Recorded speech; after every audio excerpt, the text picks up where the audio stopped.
Hey, this is Troy Taylor with the Championship Football Coaches Clinic on Totem Sports. We have Coach Cantrell Tyson here today, and we're excited to have Coach. And I was looking at Twitter, and I saw a tweet that Coach had put out there about Coach Prime. So I was like, man, if this guy will tweet something about Coach Prime, I got to get him on the show. He'll be great. So then I started doing my homework, watched some podcasts, and Coach has got a lot of energy. I love his energy. And Coach, thank you for coming on. Tell the Championship Football Coaches Clinic at Totem Pole Nation a little bit about yourself, Coach. Yes, sir. Well, I appreciate you reaching out to me to get me on the show. Like I said, I'm head football coach at Pensacola High School here in Pensacola, Florida, by way of Alabama, is where I was born and raised. Played a little small college ball at Faulkner University for a couple years there, and then got into coaching at Marion County High School there in Alabama. From there, I was at Carbon Hill High School, on to Winterboro High School, and was able to coach at Phil Campbell. And then I got last year, had the chance to coach at my alma mater under Coach Mike Dubose, which is really, really fun and very interesting to have the opportunity to do that. And that led me to now being the head coach at Pensacola High School. So I didn't even know that you coached for Mike Dubose. I mean, that's impressive, man. I didn't know he was coaching high school ball in Alabama, but I know football is a big deal down there. I mean, heck, some of the best football players in the country come from down there in the southern part of the United States. Tell us a little bit, Coach, about what you learned from Coach Dubose. Well, it's pretty funny because I consider myself to be an offensive guy, and he's really good on the defensive side. And every day I would go in there and I would draw something up, and I'd be like, all right, I got you today. And he would always beat me every time on the board. So, but I learned so much, not just X's and O's from Coach Dubose. I think anybody that will ever say they played for him, you can definitely tell he's a player's coach. He genuinely loves and cares about the kids. And that was something that I, pulled in from him, and the way he treats people. Now, and he'll tell you he's not perfect. He's had, his, troubles and whatnot, but he'll tell you he learned a lot and from his mistakes, and that's why he teaches young coaches not to make those mistakes. And that was a really good part about learning how to treat people under Coach Dubose. So tell us a little bit about Coach Prime's TV show. So I saw somebody said it's illegal to say anything against Coach Prime. And just tell me a little bit about it, because I haven't watched it yet. Yeah, first let me put out this disclaimer. I do not hate Coach Prime. Let me just make sure I put that out there. I think what he's done during his playing times and what he's done as a coach, has been really remarkable. So there's no hatred there for Coach Prime. The documentary was really, from his time at Jackson State and everything, obviously up until where he is now. Kind of just going through, their day-to-day operations there. And it gives you a lot of insight. In fact, I think it gives you way too much insight at times. I think there's a lot of things that popped up and showed up on camera that I would have probably questioned. But then, a lot of people say they like the realness of it. So, it has its pros and cons there of what they're trying to do with the show. So, I did my homework and watched some of your podcasts, and there's a guy named Chris Beatty who's from Virginia. He was a high school coach here. He coached Percy Harvin, if you remember Percy playing at Florida. Yeah, I'm a Gators fan. Oh, so yeah, like Coach Beatty, he's the GOAT here in Virginia. Like, he's one of the greatest high school coaches ever to come out of here. And he became a high school head coach, I believe. I mean, he might have been like 25 years old. He was head coach. Wow. After playing in the CFL, he took a head coaching job, I believe, in Northern Virginia at North Stafford. Then he moved down to the beach and became the head coach at Salem High School. Then he became the head coach at Lansdowne High School, and that's where he got Percy. And what he said about Percy was, I think I got Michael Jordan in cleats. So, I mean, he changed the game. Like, yeah, he was running the spread offense. I mean, it's still good today what he was doing. But I listened to Coach Beatty speak at a clinic at Hampton University when he was, I can't remember if he was at Salem still, but he made a joke that he didn't practice running the ball. And man, those coaches were outraged. I mean, this was like close to 20 years ago. And you throw the ball a lot, and you joke around, say you have one run. Well, most good teams do have one run. You got something that you hang your hat on. So just tell us a little bit about what you believe offensively. What's your philosophy? I used to be the guy known as a wing T hater. No, it was all jokes. I've never ran it or been in a system to run it, so I really can't really speak on it. What it can do for you, whatever. But I have played against some wing T teams, and they beat us up pretty bad, and then some we beat up, But so for me though, I'm an air raid type of guy. That's just something that since I, at the college level, we ran at Faulkner, and so then I kind of just was like growing in it, and it really grown on me the philosophy of it. And a lot of people think that when we say air raid, or we're just slinging it deep shots down the field every time. That's not really it. But that's really what we kind of believe in offensively on that side of the ball, as far as schematically what we want to do is be an air raid system. So being down there where you're coaching at now, Pensacola in Florida, and Mike Leach passing away and being an air raid guy, can you speak a little bit about what Mike Leach has meant to the game and to coaches like yourselves that hang your hat on the air raid?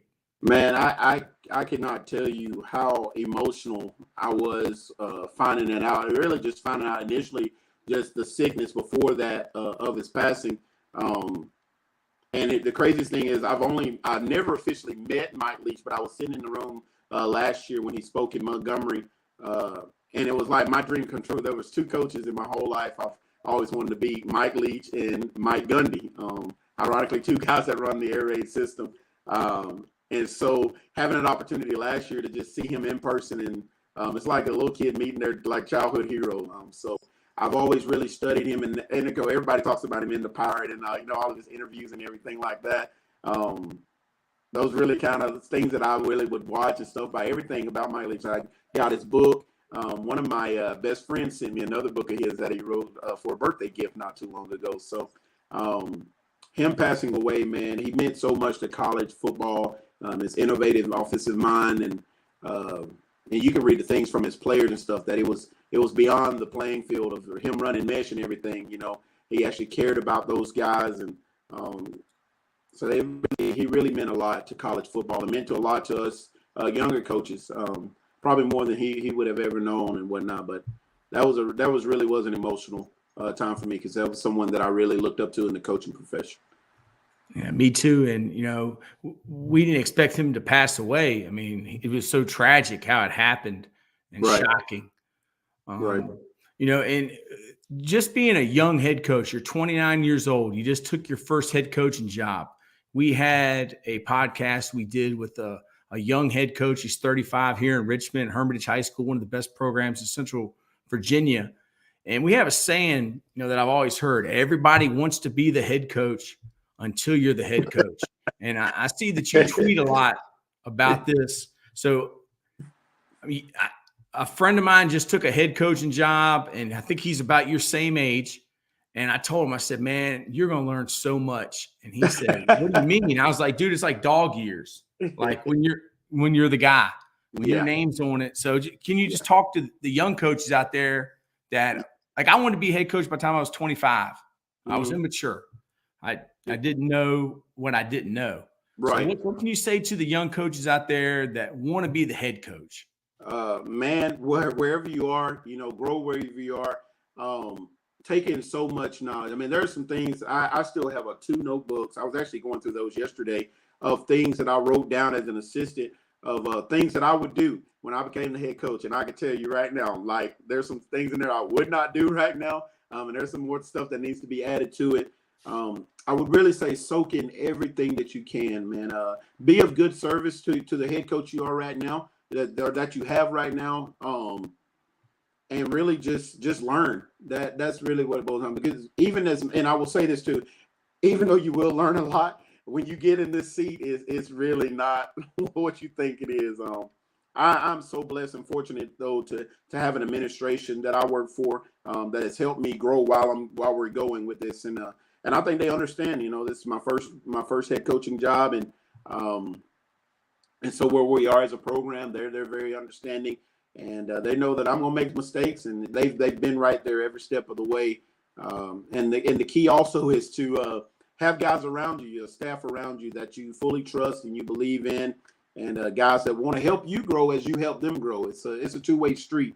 I always like to tell the guys, each of us don't know everything, but each of us know something, and so we try to share the knowledge, and whether that's getting it from the oldest guy on our staff or from the youngest guy on our staff, that really kind of just helps us go on our daily operations of just growing, learning each and every day. And every day is different, because you're gonna get a million questions a day that have nothing to do with football at all, and you got to be able to answer those questions. And that's really what I would say to anybody out there.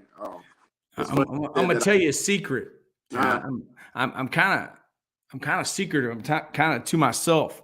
So doing this podcast, some guys told me, they were like, Troy, I don't know if you should do this because you'll probably talk too much. But there was this old guy that I used to coach with, and he was in Vietnam. And he told me, he finally told me one day what he does, because I was a young coach, and he was the offensive line coach, and I had been the offensive line coach, but I became the quarterback coach. So I would ask him, I'd say, hey, man, how are we going to block guard trap this week? Or how are we going to block, book sweep, or how are we going to block inside zone, whatever it was. And he'd look at me and go, well, how do you think we should block it? And then finally one day I asked him, I said, why do you do that? He was like, because you don't really want to know what I think. You want to tell me what you think. So as the head coach, do you have people that ask you questions, but really they just want to tell you their opinion? Yeah, that happens all the time. That really happens all the time. But that's where I think you have to be very open on both ends of it. Because again, like I said, you can tell me what you think or whatever, but I'm gonna tell you what I think. But you have to be open and receptive to that or whatever. And depends on how you receive it, I guess. Yeah. So I listened to your press conference when you got the head coaching job there at Pensacola. Yeah, and you're taking over programs, won 6 state championships. Yes. With great tradition, and you made a great analogy.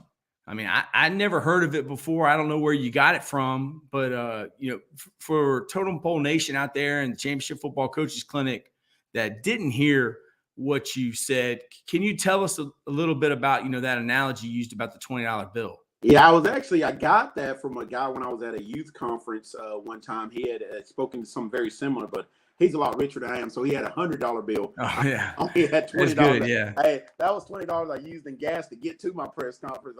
So, but the thing was, you take the $20 bill and you can ball it up, crumble it up. You can stomp on it, put it on the ground, or whatever you do to it. And when you unfold it at the end of the day, it's still a $20 bill. And that was the thing to the kids.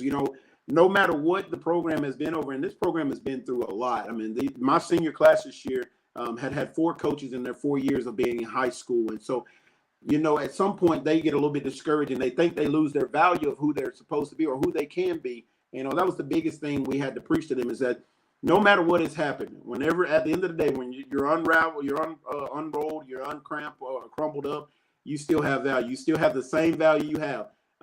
And you can't let anybody or your situations determine or dictate what you think about yourself based off what they think because of what you've been through. So that was really the message behind the $20 bill. I still got that same exact $20 bill. Man, that's awesome. And you hang your hat on being a player's coach. Yes, sir. So what does that mean to you? Man, I was so blessed and fortunate, man, while in high school to have coaches that cared. And it gets pretty emotional for me because, man, there wasn't a day going by in high school that my coaches, they did not acknowledge me or something like that. There were times where they literally would make sure that everything in my house was working. These are guys that it went beyond, if I could, block jet sweep for them and all that type of stuff, or catch a ball in the flats or something like that. These guys made sure I was okay as a person. And so that's really what it is like for me. I mean, they'll tell you, man, I have a soft heart for my kids, and they'll tell you sometimes it does come to bite me in the butt, but at the end of the day, kids need to know that you care. And I always tell them all the time, I'm going to roll with my kids till the wheels fall off. And when they do, we're just going to pick them up and keep moving. And that's how I am with my kids, man. I really am a guy that wants to be there because somebody was there for me. And they saw a 15-year-old kid that needed somebody to care. And they did it. And I see so many of my kids, I look at them all the time, and I see that 15-year-old Cantrell right there in front of me. Regardless of what they're going through, good, bad, ugly, or indifferent, they need somebody that cares, and that's going to really be there for them. So that's one of your secrets, is that you can see yourself in your player. Yes, man. That is funny because things, when it does happen, I'll sit back and I'll laugh, and I was like, yeah, you were in that same position, not too long ago. And so that's really it, man. When kids know that you've been there, and a lot of people like to try to keep, their past hidden or whatever. Look, man, I've been through the same stuff y'all going through. I mean, I got kids right now, man. My lights got cut off when I was in high school. I mean, we were living at my grandma's before. We done been through all that type of stuff too. And for the kids to know that, man, even though he's my head coach, he's been there, And they often open up then, and you're able to help them more, and that's the joy of it, man. That really is. So I called you a rising star in the profession, and I really think, man. I mean, I don't know you. This is the first time I've spoken to you live, right. But I watched your videos. I'm very impressed. Like you told me off camera that you come from a line of coaches and preachers and military guys, and that we wear so many hats as coaches. And just you talking about your high school coaches, when you named them all off in that other podcast, it kind of makes me think of the Damar Hamlin situation. When, he went down on that field. I was so proud of our country, and I was so proud of our game, and that it didn't matter what color you were, or you might be from Pensacola, you might be from Selma, you might be from Los Angeles or Richmond. Didn't matter what you looked like. Everybody was praying. Right. Damar. So, that's what is so beautiful about our game, is that a guy from Richmond, Virginia, and a guy from Alabama who's coaching at Pensacola, Florida, right, we have something in common. So yes, do you see your job as a coach, do you see it as a ministry? And can you tell Totem Pole Nation and the Championship Football Coaches Clinic about your family's background and about the story about you wanting to be a coach? Oh, yes, sir, man. Every day it's a ministry. I mean, every day it's the exact same thing. If I was doing ministry for my church as it is for me doing it through coaching, just my family. I mean, my like I said, my uncles. I come from a very huge family. I mean, we probably make up 90% of the people in all Alabama, but all my uncles pretty much were either a preacher or a coach. And then, like I said, there's some that share the preacher, coach, and military. So that's where I, get a lot of that from. A lot of credit go, like, again, back to my high school coaches, from me wanting to be a coach, from my dad just playing and stuff like that, and just the things that they instilled in me. But yeah, I definitely consider it to be a ministry, because every day I started off with prayer. That when I go into my field house and I sit there prior to going to the classrooms or whatnot. So that's the first start of my ministry every morning.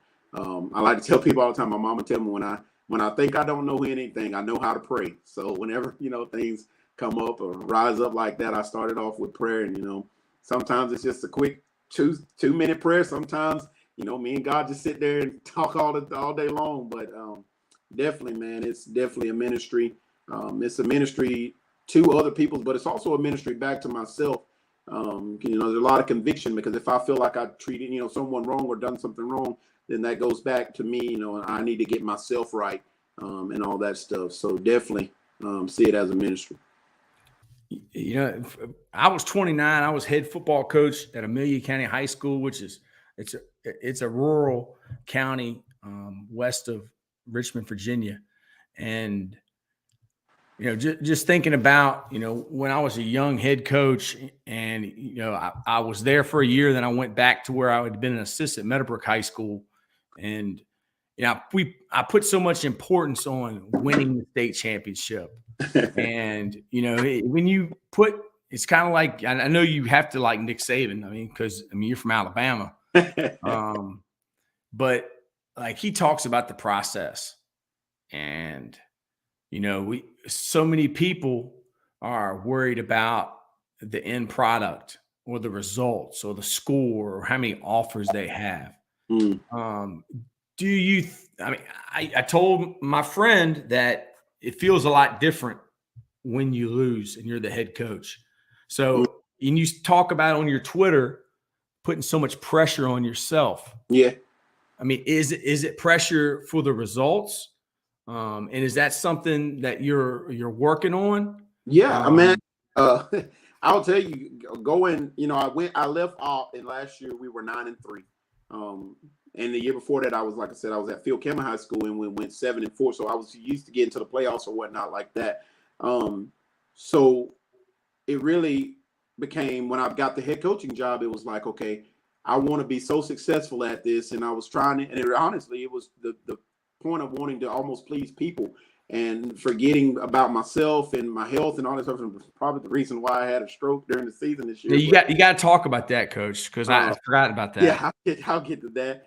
So it was really a humbling experience to go 1-9. It really was. But I tell people all the time, I think during this past off season, I've had enough time to sit back and relax and say, what did I really prioritize that may have led to 1-9? Not because, I mean, we have the talent and all that stuff. But what did I do? It's more so on me to going back and evaluating things. And like you said, when you're in this seat, man, you realize a lot of things. So yeah. So when I was a young head coach, my first year, we went 5-5, and I put so much importance on, we can't have a losing record. We got to win. You start thinking like, well, we can win this one, and then we play this team, and we might not beat them, and yeah, can't have a losing record. And one of the best things that ever happened to me, I don't know if it was one of the worst things, but I'm at a school that has won 3 state championships within since 2012. And since I've been a head coach, we went 1-5 during the spring COVID season. And that was probably one of the best things that could ever have happened to me, because it taught me that I need to focus on the process and not the results. And that even though we went 1-5 and we were in every game, like I wasn't worried about it anymore. I wasn't worried about my record because I already had a losing season. I'd already lost to some teams that we hadn't lost to before. So just sharing with you, it's going to be okay, man. And yes, sir. What is there anything that you learned from this season? I mean, I know you learned so much, but what's 3 things? One, be unapologetically me. And like I said, I got to be me. Got to be genuinely me. Be true to myself. The other thing is, like I said, I can't treat everybody equal, but I can treat everybody fair. Amen. I think that's really huge. And there was times that I messed up on that. And the third thing is continue to love people, man, and continue to be there for people. That at the end of the day, man, is just the biggest thing, honestly. Loving people, man. Yeah, and it shows. It shows in your voice and how you act and how you treat people. I mean, I've watched some of your videos and everything, and I'm so impressed with you. And I know the kids love you. So, this off season, talk a little bit about what you're studying or what you're watching, and what are you working on? Because a lot of people told me, I'm studying the 3 safety defense. I'm studying this or that. Is there anything that you're studying? Man, I will say schematically, I think you sit back and you do kind of pick from different places. But really, honestly, schematically, I haven't done much of anything. But like I said, man, I really, this off season, I had 3 questions to ask myself. What did I allow Cantrell to do that he shouldn't have? What did I allow assistant coaches to do I shouldn't have? And what did I allow players to do that I shouldn't have? A lot of our problems probably wasn't scheme, I don't think, or anything like that. It was just things that need to be done within the program that, it all falls back on me that I need to fix. So there's nothing really that I've been studying schematically that overall program wise, if that makes sense. Yeah, a lot of times, when teams struggle, the first thing they do is they try to change their X's and O's when Right. really it's a culture thing, or Right. you have to go through the bumps on the road to get to where you need to be. Yes, sir. And there's one of the best coaches in Virginia is a guy named Billy Mills, he's a Tony Franklin guy. And we did a podcast with Coach Mills, and he would be great to have back on or for you to contact, because I mean, his first 2 seasons at Dinwiddie County High School, and that was in 2006 and 2007, I think he might have won 2 or 3 games in 2 years. I know he went 0-10 his first year, but he won a state championship in 2012 or 2015. He just won another one. And the guy's one of the best coaches in Virginia. So, Coach, even though you didn't have the season that you wanted, I think you got that ship going in the right direction. Tell me a little bit about the rivalries down there. Like, I heard you talk about that other team that you hate. There's some pretty good rivalries up here, but what's that all about? Man, so I think in the city, I think there's 9, maybe 8 football playing high schools. And we could probably all stand on each other's front porch at the schools and throw a rock and hit the other one. I mean, that's how close in proximity we are down here. And they're pretty intense rivalries. The one for me is probably Escambia High School. Yeah, I'll leave that at that. But we have another one, Washington. We played them for the Mayor's Bowl at the beginning of the season. It was a great, incredible atmosphere this past year, and like I said, it's been my first year. That was amazing to get to play in that, or get to coach in that game. That was pretty amazing. And so I think those are the two biggest rivalries here, playing Escambia and playing Washington. But for me, definitely November 3rd is circled on my calendar. Wow, Coach. You're looking forward to that one. How about in Alabama? That rivalry in Alabama? Oh, man. What is that about? There is none that is probably bigger than T.R. Miller versus W.S. Neal, which is the Battle of Murder Creek. But there's the one that I was obviously a part of as a player, and they just revived that one, was the Andalusia rivalry, which those two schools are separated about by 8 to 10 miles. And man, that's one that that stings when you lose that one. And I've been on the end of both of those. Andalusia has owned that one, for the last few years. They're just a program that's on another level right now, and just won a state title. And people from Op may hate me for saying this, but they are the epitome of what Op is trying to get to down in that area. So that's a big one. I think it's Jackson and Clark County is pretty good. That's a pretty good hostile rivalry right there. And there's a lot more. Reeltown and Tallahassee, that's a good one. So there's some really good one. Auburn and Central Phoenix City, that's another big one. So yeah. One thing that, like, Al Groh used to be the head football coach at UVA, and he was like, he was head coach in the NFL with the Jets. He's like a Bill Parcells and Belichick guy. But there was one thing he had on his desk, and it's something Bill Parcells told him, and it's coach the team today. And it's pretty much like, worry about the now. Yeah. Do you have the same philosophy, or how do you approach each day? We have a lot of coaches watching this, and they're probably wondering, what's it like to coach in Florida or Alabama? Like, I'll tell you this though, man. So the difference in Florida and Alabama is, man, when people talk about the speed of Florida, they're not lying. These kids are fast. I'll tell you, my first few days of spring, man, my jaws just dropped open. They really are. Like, these kids are fast, they're athletic. It's so fun to coach in this area, man. And, sometimes you don't have those kids on your team, and you're looking at them like, I wish I had them, but it really is the truth about how the speed is down here. But as far as that goes, man, I tell them every day, everything has to be championship driven. Every single day, we can look at the big picture while puzzling together the smaller pieces. A lot of people want to shy away from it. We don't. I tell the kids, my goal is every day to win a championship every single day. Every day is a championship game, and that's the mentality that we have got to have. So that's really what I kind of preach here, that we will talk about the bigger picture, and whether we do the things we need to do, that's to be determined by us and only us to get to that part. But we'll talk about the bigger picture while puzzling together all the small pieces. Yes, sir. How do you run your off-season program? I mean, this is a 365-day-a-year job.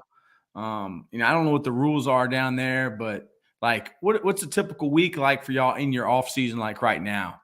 Okay, so we actually just started what we call phase one in the off season, where they're doing like a lot of lifting right now, really building up their strength. A lot of the guys, some of the guys are with basketball and all that other stuff, but those that we have, we're hitting the weights really hard and stuff right now. During phase one, we kind of sort of do, but we really don't hit the speed and agility type stuff, more so the weightlifting and stuff right now. So that's a typical week for us. We'll go Monday through Thursdays, really, lifting, and then on Fridays we'll do something to kind of loosen them up, maybe play like some air ball or football or something like that, and get the guys just going. And we get them. We have PE period or football period, so we actually have all our guys in either one of the classes that we have. So that's a good thing. So that's pretty a typical week that we have. And we'll go into phase two probably in the fourth 9 weeks. Where we'll add the speed and agility more during that time as we head on into spring training, which will be in May for us. And then phase three will be the summer. And then phase four is obviously the fall season. So like in Virginia, I don't know how many schools have, like weight room class. We do ours after school. So that's good. So how does that work during the season? Is that like a film time or? Yeah, so we can lift. We'll do lifting I know on Mondays for us it is a film time, and then the other days of the week we can do some lifting and stuff like that. We try to at least want to get in at least 2 lifts throughout the week. Typically on our Tuesday, Thursday days, we'll try to get that in. The earlier we can get out, the better. I always say, get out there on the field. It's a lot better. So is that period at the end of the day, or how do y'all work that? So we've got it worked out to where I get my freshmen in the first period of the day in the morning, and then my sophomores pretty much that second. Then I've got juniors and seniors the last 2 periods of the day. So it really kind of works out there that we can get, if we end up getting them all in the 6th and 7th period, that'd be wonderful, because then we can just go out and practice early or whatever. And but that's typically how we do it. And that's awesome. That's good that you got an administration that will do that for you. Dealing with the heat, like we had Jordan McNair's dad that passed away at the University of Maryland. We had him on last night talking about that. I mean, is the heat a big issue down there in Pensacola and Alabama? I mean, I would assume it is. When it's hot, it is hot. And during the summertime, like it was times I was like, man, this is dreadful. And like those first 2 games of the regular season, they're really, really hot. And I don't know if you see it where everybody responding. I do wear the sweater vest on game nights, but it was pretty hot. So I've got the people that does our uniforms, Future Ones Sports or whatever. They're gonna be able to customize me something that's a lot cooler for this next fall. So that'll be good. So the sweater vest. When did you start wearing that as an assistant, or did you start wearing that as the head coach? Where does that come from, that tradition? I have. It's pretty funny. Me and my best friend, Tyler Ferguson, he's across the seas. We would always talk about whenever we become head coach and assistant coach what we would wear, and we always agreed on that we wear sweater vests with a visor. And with him being overseas and everything, I'm here by myself, but I kept the promise that I would wear the visor with the sweater vest. And let me ask you about wearing a visor, because only certain coaches wear visors. Yeah. You got Kirby Smart, you got the old ball coach, you got Gruden. I'm trying to think of who else is a visor guy. Lane Kiffin wears one. Lane Kiffin. So do you have to have good hair to wear a visor? I mean, can you be bald head slick and wear a visor? What is your opinion on that? No, you can't be bald head slick. No, okay. Because if you're bald headed and slick, you don't wear anything. You got to be all out with it. I'm more of a low fade type of guy. I did rock the mohawk though a couple games this year. So when I rocked the mohawk, I kind of took the visor off, so everybody could see the mohawk. But most of the time though, I'm a low fade, low buzz cut type of guy to wear the visor. Yeah. So your staff, you call the offense, and then you have a defensive coordinator, or How do you do that, Coach? Yes, sir. That's what we do. I'm on offense, so I call the plays on offense. And we do have a defensive coordinator. He does everything on the defensive side of the ball. One of the brightest young guys I've ever been around. I tell him all the time, I'm really a Jalen Spencer fan for the things that he brings to the table for us. And those guys that we got on the defense side of the ball, they're really, really smart guys, and they really can handle a lot of the things over there. And offensive side is really good too. But yeah, that's how we handle things. What y'all do on defense? Are y'all odd or even front or? Yeah, we're even. We're 4-2-5. So we do a lot of different things. I saw you put that you were a Gary Patterson fan, so I should have known that. I'm a huge Gary Patterson fan, so we'll do a lot of things there. Try to do a lot of things right there. And we're very young, so we're learning still some things. So yeah, that's what we want to aim for, is being around that area, 4-2-5. If you had to choose, would you rather have a good offensive line or a good defensive line? Defensive line. And why is that? Because we want to stop people. I think we can do some things offensively, I think, that will kind of help us with the not having such a really good offensive line, with some perimeter stuff that we can get out and stuff. Defensive line, at the end of the day, my guy that's the head coach at Dora High School, he always tells me that everybody has plans to get punched in the mouth, so you better have a really good defense. So I definitely would rather have a good defensive line. Yeah, because I mean, if you can't stop anybody, that's right. Like, it's a hot knife going through butter.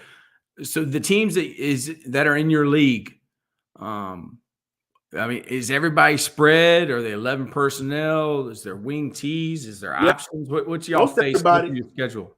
Most everybody here is they're pretty much spread. They'll go to some different things, but a lot of the teams are spread offenses. We got triple options out of the spread. Guys that are single wing, double wing type stuff, but and a lot of them though that we play are a lot of spread type 10 personnel teams and stuff like that. What do most people do on defense? Are they even? Are they odd? Well, most of the time, what we saw was even fronts. Can't even recall really. Maybe one or two, maybe three teams may have did some odd stuff. A lot of them were mostly even though. Why do you think that is down there?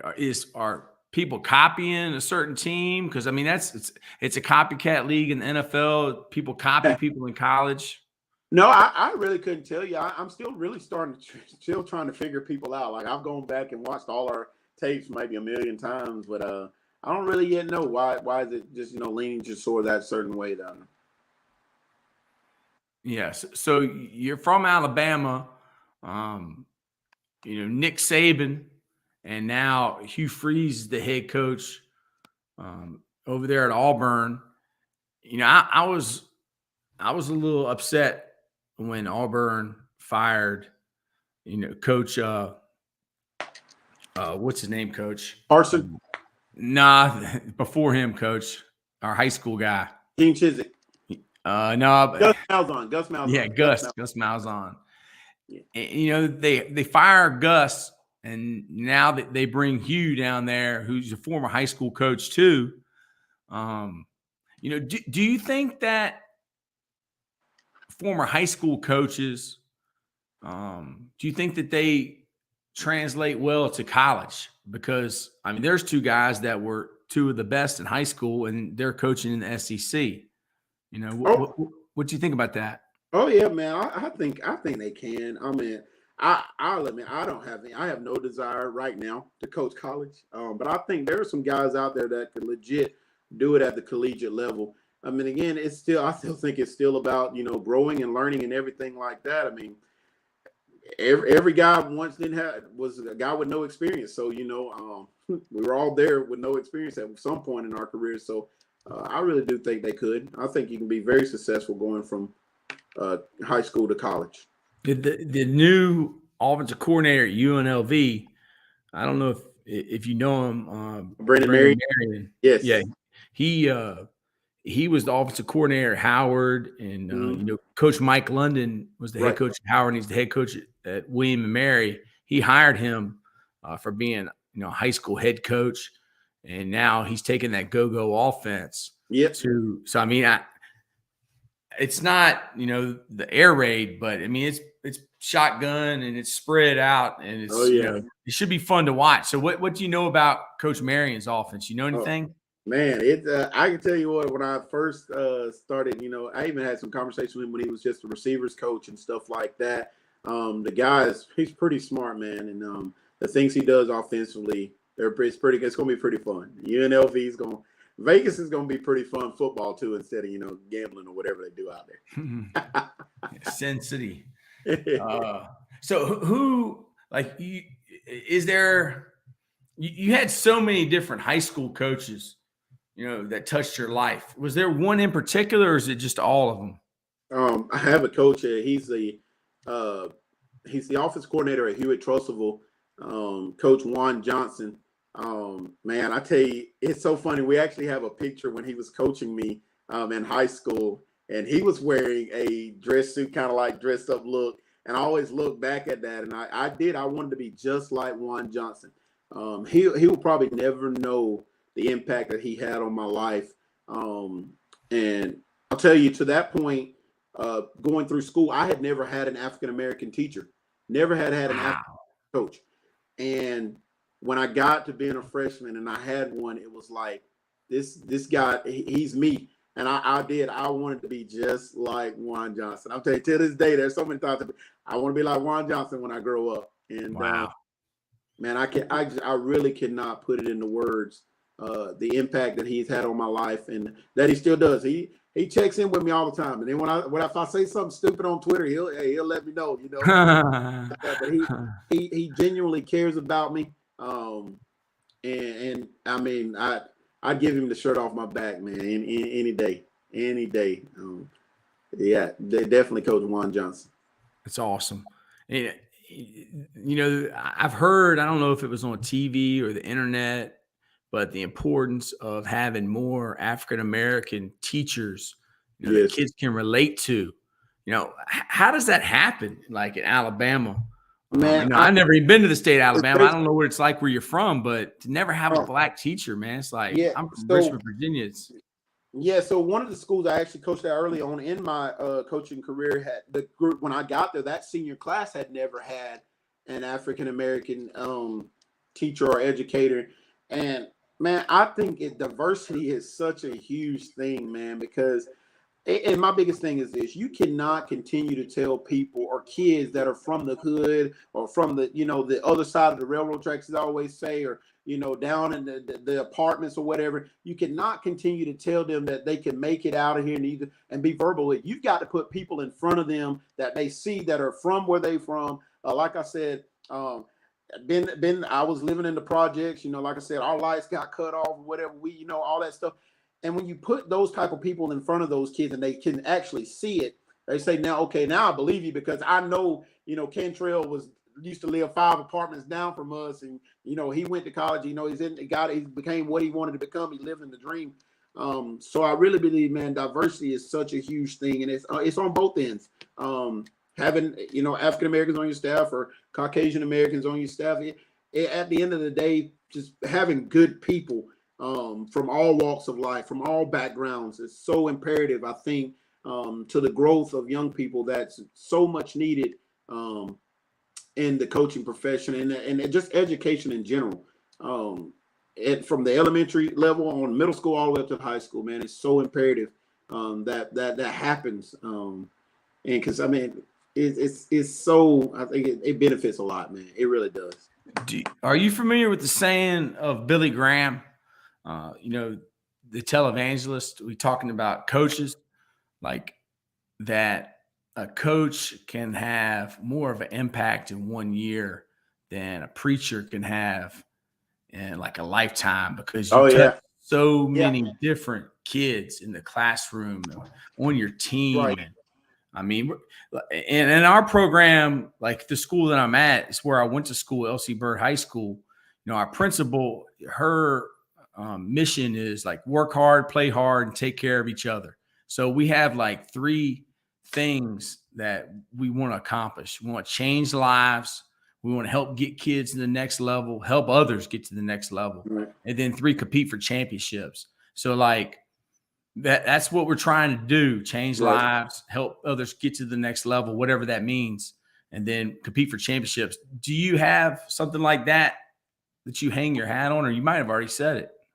Yeah, that's the kind of what we want to do. Change life. At the end of the day, we want to let kids know that we genuinely love and care about them. And the second, we want to coach our tails off. That's what I tell every assistant that works for me or comes in or interviews everything. Here's my deal: you genuinely love the kids, and then you coach your tail off. You do those 2 things, man, you'll be around here a long time. Yeah. But at the beginning, it really, like I said, man, it goes back to caring about people. At the end of the day, like you have to care about people, and do it genuinely. So that's really kind of what we hang our hat on with. Yeah, Mike Smith. I don't know if you're familiar with Mike. He was the head coach of the Hampton Crabbers. He coached Tyrod Taylor, Ronald Curry, the 757. He coached against Michael Vick. Michael Vick was second team all district behind Ronald Curry. But like I listened to a podcast that's on the Kirk and Bird show, or Coach Smith's talking. He won, I think, 12 state championships in his over 50 years as a head coach at Hampton High, the Hampton Crabbers. And he talked about his staff was about 4 guys, but they love the game, they love kids, and they love the school. So like, I mean, that just like says it all right there, man. I mean, if you have those things on your staff, you can really, make an impact. Oh yeah, definitely. Another thing Coach Smith said was that Phil O'Masian, who coached about 30 different colleges, told him once that the greatest practices he ever saw were on Coach Smith's practice field at Hampton High. So like that's probably like the greatest compliment you could give a coach. Oh yeah. So practice, what you hang your hat on, as far as practice and how your practices go. What would we see if we watch a coach? We're coaching up things on the fly, and that we're moving. Our guys are learning above everything else, and that we're pushing them to the brinks, and then really pulling the best out of each one of them, and pulling the best out of each other as coaches. Kind of like just being really genuine about it, and just everybody getting better that day. Yeah. Just thinking, reflecting back to when I was a young coach, and now I'm 44. Do you have a wife or any kids or anything like that? No, sir. No wife, no kids. So I'm just free around. Yeah. You spent a lot of time, man, with football. Oh yeah. So like Mike Spencer, who was the head coach at St. Thomas Aquinas in Fort Lauderdale, in between George Smith's 2 stints there. He told me something about how do you show people you love them? And he said time and attention. So like, I know it's obvious, man, that your players know that you love them because of the time and the attention that you spent with them. What was there anything that you feel like you were not ready for when you became the head coach? Was there anything that you could have done differently, or maybe you didn't have experience with?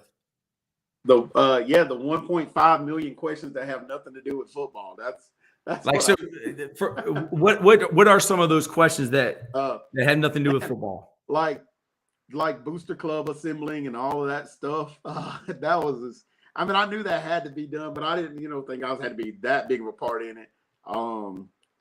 Man, it was just like, it's so much like all the. How many times a week is the booster club? Is it once a week? I mean, what does that consist of? Man, everything like they used to meet once a week, and then it's like once a month and all that stuff. So build on. So all that stuff goes in that fundraising, all that. So which is fundraising I already knew about, but like the different criteria down here in Florida of how you're able to do that, what you're able to do, what you're not able to do, stuff like that. And then obviously, you have your actual football questions that, can be very interesting from parents, fans, and all that stuff. So, So like when you're dealing with boosters, I don't believe that anything in life is free. Right. So like, I mean, some of my experience in my coaching career dealing with boosters, people that want to give money, they want something in return, whether it be playing time for their kid, or they want to stand on the sidelines, or they want to be able to tell you, hey, run the wheel route, or what's your experience with that?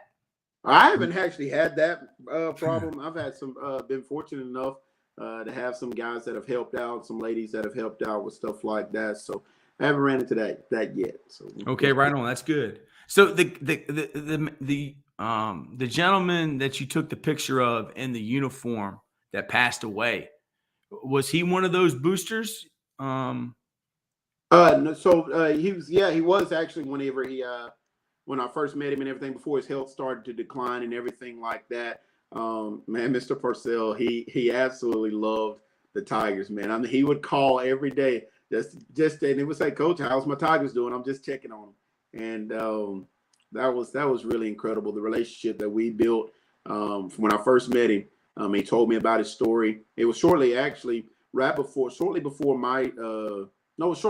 stroke.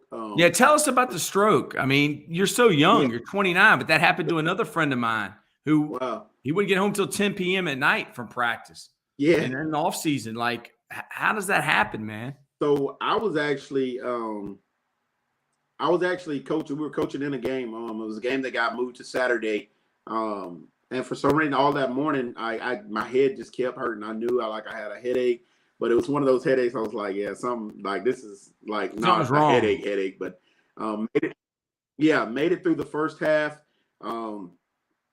And like I said, I started feeling sick at halftime, and I told one of my coaches, I was like, I needed like some medicine. So I took some Motrin, and I had enough energy to walk from one side of the field to the other because it was at halftime. And one play, or maybe in a series into the second half, the last thing I remember is us getting a fumble recovery, and then I was trying to relay the offensive play to my quarterback, and I knew I was speaking to him, but like no words were coming out.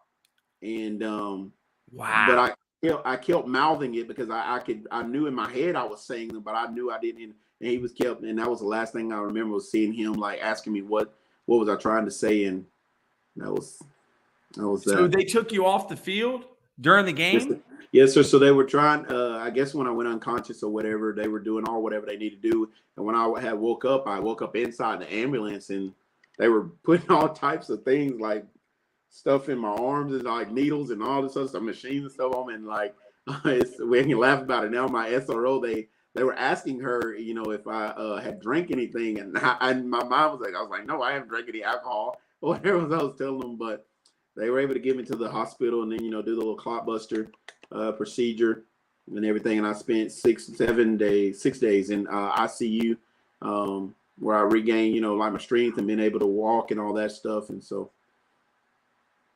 So, I mean, what did you learn from that? Did you take anything from that? I mean, sometimes people say you go so hard and then like. Yeah, so it's really fun. I've joked about the million questions that you get that's not in regards to football. Every day, man, I missed my kids. Man, I miss my kids more than I never want that feeling again. It was every day, and then they would call, they would text, they would FaceTime me, everything while I was in there. But it was nothing like hearing Coach Tyson. And you take those things for granted until you're in a position to where you can't hear that. They're obviously, they can't come to the ICU room, underage kids or whatnot, stuff like that. So, man, that was the worst feeling of my coaching career. I could lose every game from here on out, and nothing will ever compare to not being able to be with my kids for that length of time. Yeah, Coach. I'm just glad. Are you 100% back? I mean, what did the doctors tell you? Is there anything you can do to prevent? So I ended up having another TIA or whatever it was in like when I came back. So then I was like, down for a little bit. So then they did some work on like my x-rays or something like my heart or whatever. And they discovered I had a hole in my heart or whatnot. They did the surgery on that, and it was actually the day of our homecoming game, and I actually still got to coach in that game that night. So they got that fixed up. Now I'm on the better side of everything. I still have some things I go through with the doctors and all that type of stuff, making sure I'm maintaining everything's going good, which it looks pretty bright. What week was that in the season? Y'all played 10 games? Yes, sir. So that was week 3, I believe it was. Week 3 of the season. Was it caused by stress, or was it just the hole in your heart? The hole in my heart is where they determined that it was coming from. Yeah. Were you watching the game when DeMar Hamlin went down? And yeah, I was, and man, I'm telling you, it made me choke up a little bit. It really did. I mean, when it happened, I was thinking it was like Tua, like he popped up and then, he might have got knocked out. But my girlfriend, she's a nurse, and she said that's his heart. Like, she knew that they were doing CPR on him. So as coaches, I said this, like, I wasn't expecting it to be his heart. I was expecting it to be like a head or neck injury, Right. So, just what a testimony, man, to prayer in our game, in our country, for how they rallied behind DeMar. I saw what you tweeted about the new head coach at Florida A&M, Ed Reed. Is he at Florida A&M at FAMU? At Bethune-Cookman. Oh, at Bethune. Okay. What Ed Reed going to Bethune? You were pretty hype about that. What do you think the difference is between Ed Reed and Deion Sanders? Really, I don't think that. I think both of them, they offer, great, what will be great atmospheres for their current jobs or whatever. I'm a big advocate for HBCUs. I really love the times that I've been around or on their campuses or things like that. And man, I just think both of them provide, some good stuff for those places. And now Deion has moved on. The HBCUs needed another big time face, and I think Ed Reed getting that opportunity is really huge, especially for Bethune. Ed's from Louisiana, I believe. I could be wrong. He's down there. And I coach at Virginia Union University, which is like where Ben Wallace. I think Ben's from down there in Alabama or something. So I have experience with that, and I love my time there. I coached with Mark James, who's head coach at Boyd Anderson in Fort Lauderdale, and head coach at Dillard High School. It's in Fort Lauderdale. Coach, if there's a few things that you would like to say to the coaches out there that are watching this and they want to get better and they want to continue, their career in coaching, what would you leave them with, and how can people get in contact with you, Coach? Man, I would tell people, man, just learn, soak in stuff, everything. I'm telling you, whether you think it's good or bad, just soak it all in. Like I said, I still have those 2 notebooks that I started since back in 2016 or whatever, of things that I just kept writing down and kept putting in. So learning, getting out, cleaning with guys, ask questions. Man, I probably got on the nerves of every head coach I've ever worked on. But I wanted to know things, and each of those coaches provided me with something that I do today or that I carry today. But then at the end of the day, you still have to be you. But I would definitely say that to anybody, man, to just reach out, ask questions. I mean, at least they can do is say no or not, respond. But like you have there on the bottom of the screen, you have my Twitter there, and then I'm open to good discussion about X's, O's, about life, anything, man. It's like I said, every one of us don't know everything, but each of us knows something. We all can share the knowledge or whatever. So they can reach me there on Twitter, or on Facebook. I'm under my name, Cantrell Tyson, and I don't mind sharing my phone number with people if they wanted to get in touch with me about that. Yes, sir. Well, we appreciate you coming on, Coach. We want to have you back. Thank you. Go follow Coach on Twitter. He's one of the up and coming stars in the profession.